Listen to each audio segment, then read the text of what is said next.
Hey everyone, I'm here at GenCon 2025, and I'm super excited to sit down with Greg Tito, the communications director for Lorcana.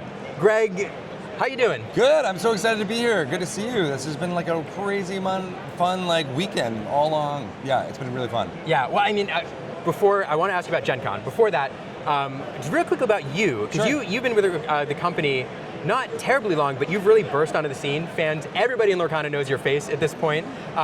But a little bit about your background. Sure. I doing a bit of research. You're an author. You're like a producer, a podcaster. That's you right. had this fantastic podcast about Star Trek and revisiting like the next generation, which was super cool. Yeah. Just can you tell us a little bit about your background and how you ended up here? Sure. Yeah. So I always wanted to be a creator and make stuff. I've been written. I did theater for a long time, musical theater. I came up doing that in New York. Did stand-up comedy and started to write about games kind of halfway through there because I started to meld those two loves of like theater and showmanship, as long as my love of tabletop role-playing games and also all types of card and board games and strategy games. And so it was like this great transition to go into writing for creative ends to let's do like critique and journalism about the video game industry. And then I was always trying to push tabletop games as much as possible because that was my passion. Like I just really love that. And it's not that dissimilar from digital games, especially with the amount of community that can be forged through those things. So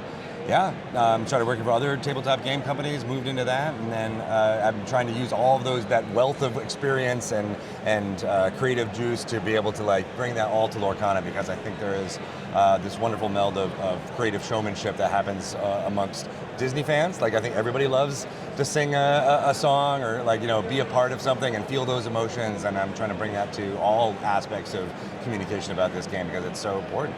Yeah, it's funny you mentioned a lot of that stuff, like the passion, the energy, and several of the other phrases you used, because if there's one thing that fans know about you, is that every time they see you, you're bringing the energy. I do try to bring the energy. It's true. Like on camera, in person, where does that come from? I don't know, because one time one person described me as like in a game company, like, oh, this is the only extrovert in the entire studio, and I am not, though. That's the funny thing, is like I actually don't really think of myself that way, but at a convention or at while the camera's on and things like that, like it's an easy way for me to like kind of drop into that type of mode. When I'm not on camera or not like dealing with people, I am like shut down, make sure I can recharge those batteries and make it happen. So it is something that has just been developed over time. It's like any muscle, right? If you like work it out a bunch, you start to get better at it and better at it and better at it. And I'm really happy to be able to have all of that wealth of experience to be able to bring it. So like I used to get extremely nervous when I'd be in a microphone in front of people, and like when you start to do that for decades, that part goes away. The nervousness of whether your messaging is successful will never go away, but like at least the actual just physical act of doing that is something that I've just been able to develop. And I don't know where it comes. It's basically maybe a little bit of Disney magic that makes it happen, because it is that theater and showmanship. Like the show must go on, and like when there is that time to happen, it's something that I can always kind of drop into. Yeah. At least I try to.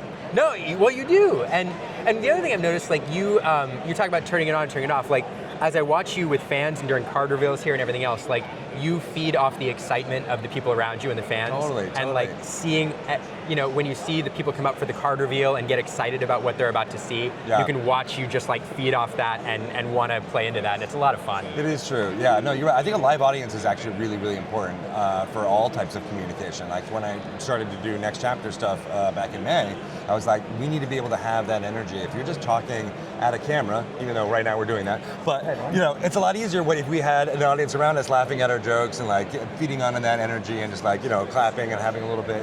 It brings so much more to it. So we're imagining all of you right now doing all of that as we're doing this, and that's what's keeping this going.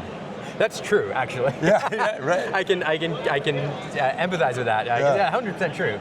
So you all are as I say on the end of our shows, like if you're not watching, we're talking to ourselves, and like it's fun, true. But it is true. Yeah. So in addition to all of your communications background, you're also a big Disney fan.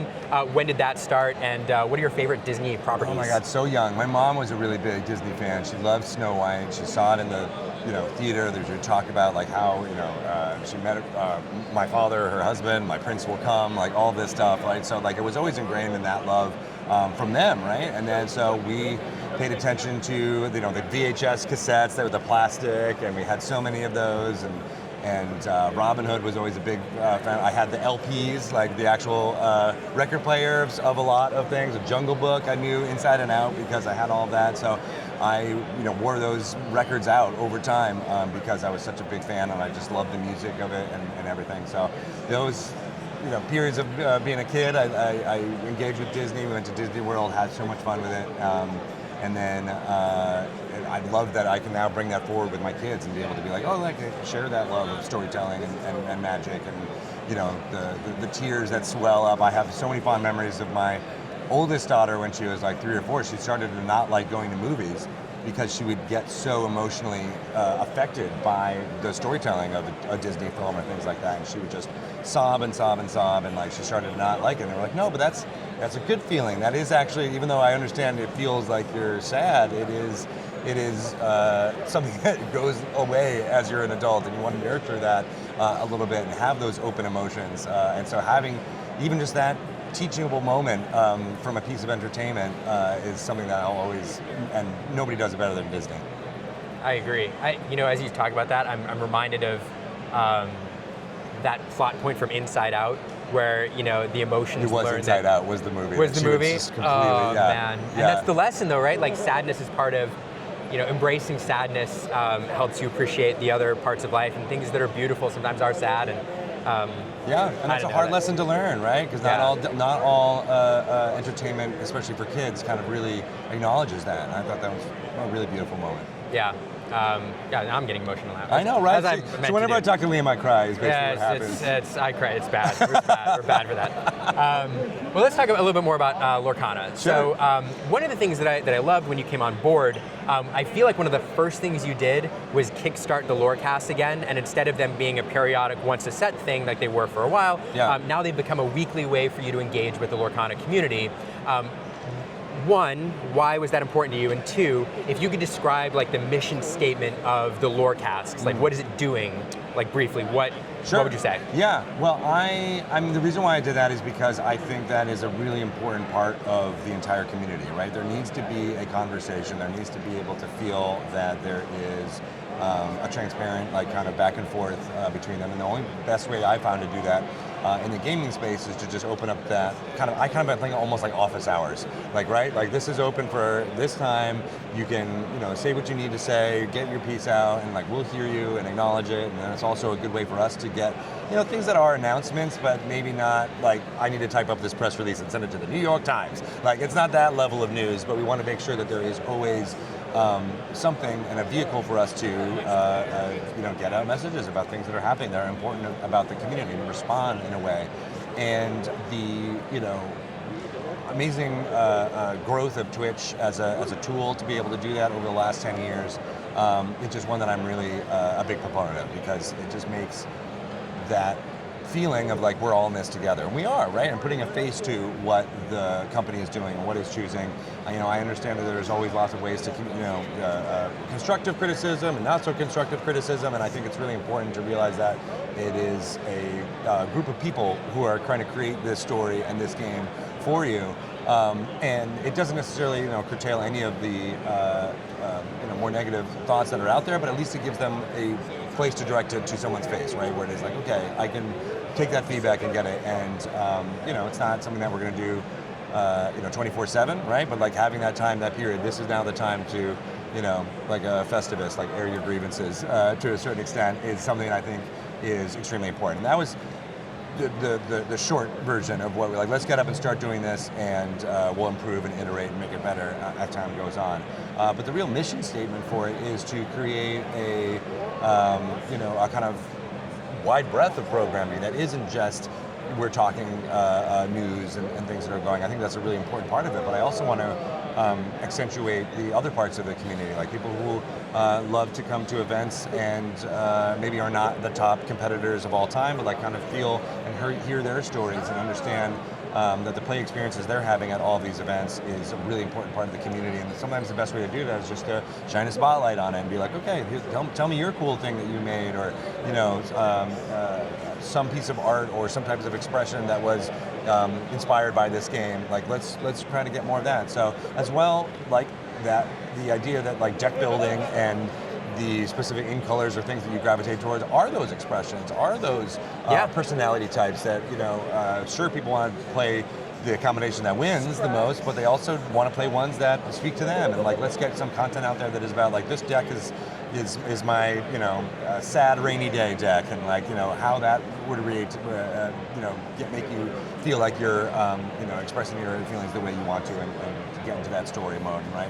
And so we want to do all types of content that would, again, just show off the breadth of what makes this entire hobby great, from the hyper-competitive play to the play your local stores and things like that, to the creativity and storytelling that people do just around the collecting and displaying their cards.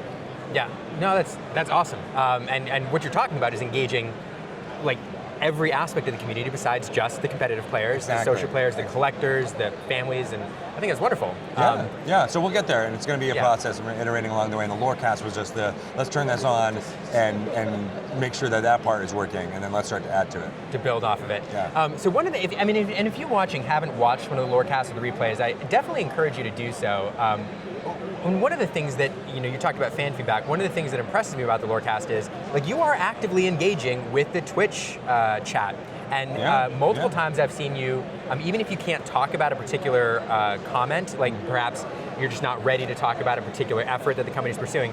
Yeah, I always remember when you say, hey, I see this comment, I see you're talking about a digital client, I see you, I know you want it, I recognize you, I hear you. Yep. Can't talk about it, but I recognize that you're asking for it. Yeah. And I think that's so important. I think so too, because otherwise it feels like you're just yelling to the void, and I'm like saying these things, and they're actively ignoring things that are happening. And so, yeah, I think that's important. I don't want to necessarily acknowledge it every single week, from week to week, but if it is like, it feels like there is a lot of conversation around that specific topic, and we can't talk about it.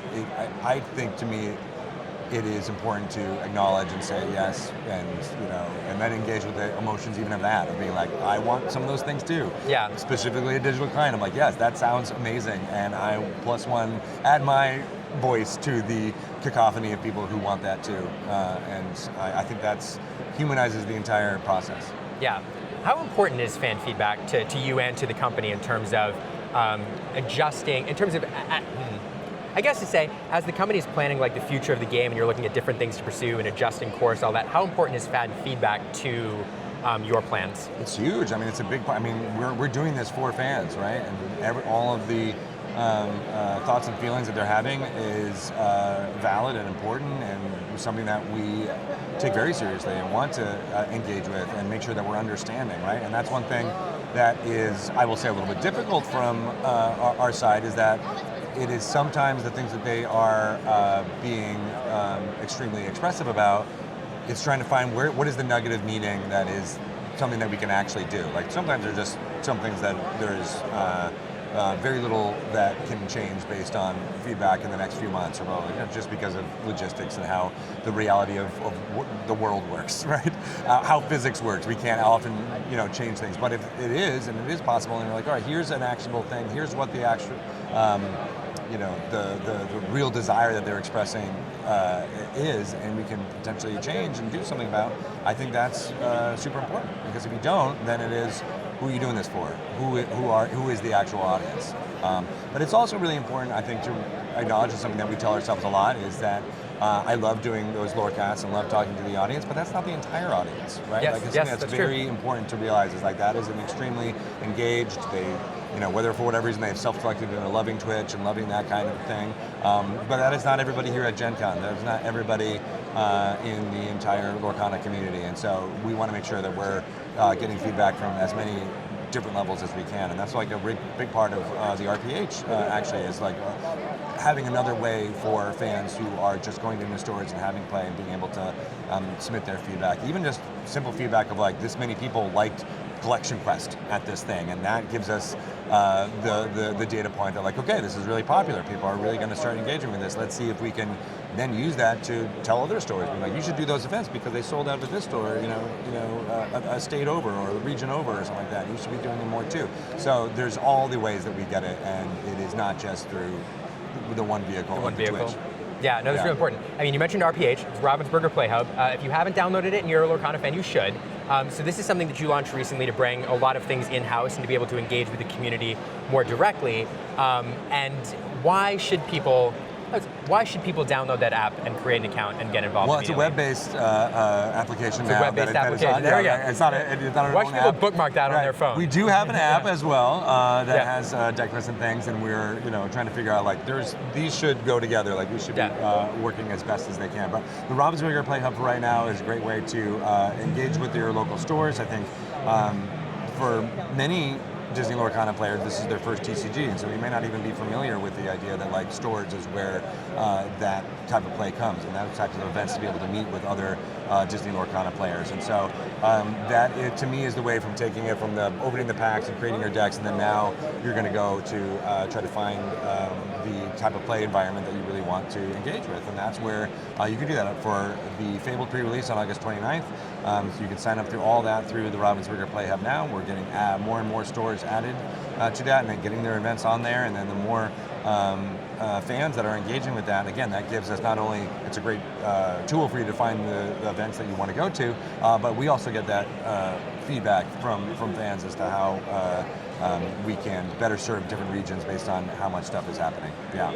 So I think it's great. It's going to get more and more features added to it as it gets better. I think the fan feedback is super important because with any digital tool, you have to keep iterating and iterating and iterating to make sure that it gets better and better and better. So I love that the fans have been engaging with that. Oh, this doesn't work, and that. Oh, can you? This thing is broken. Blah blah blah. Like that to me is working as intended because that is how digital development works, right? You just got to keep doing it, and there's stages along the way. And I've seen some of the features that we're planning for the Ravensburger Play Hub, and I can't wait to start sharing with all of you on the LoreCasts of what is to come, because it's going to be an indispensable tool.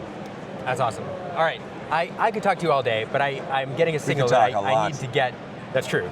We could both talk a lot. Yeah, right. I'm getting the signal that we need to get to the hard-hitting questions. Yes. The rapid-fire questions. These are the most important questions in this interview. And here we go. 8 questions. Are you ready? I am ready. All Let's right. do it. Chip or Dale? Dale. Hero or villain? Hero. Best ink pair? I'm an Amethyst Sapphire. Okay. Blurple. Yeah, all right. they're fun for me. Dole Whip or Churro? Dole Whip. Space Mountain or Thunder Mountain? Space Mountain. World or land? World. What ink color would you be in real life? That's a really hard question. I do like magic and, like the idea of wizardry, so I think I'm going to have to be Amethyst. Okay. And it's a good choice. You get to visit one. Last question. You get to visit one. The Great Illuminary or the actual Disney Vault? Which do you pick? Oof. Can I do a third choice and be Scrooge McDuck's vault? Okay. Because I definitely want to jump in, and that image of like swimming through coins is one that is forever in my brain. I agree. Yeah. Well, Greg Tito, thank you so much for taking the time. No problem. Thanks, busy GenCon. So much fun. If you're not tuning into the weekly LoreCast, you should on Thursdays, and make sure you download the Ravensburger Play Hub. And as Greg said, fan feedback, super important. So if you have things you want the company to know, send them up. Send them up, yeah. Head to your pre-release August 29th for Fabled. That's a great way to get to your local store and maybe get a Powerline Enchanted. Yes. That's what I'm excited for. Powerline Enchanted. All right, thanks so much, Greg. Awesome. Oh.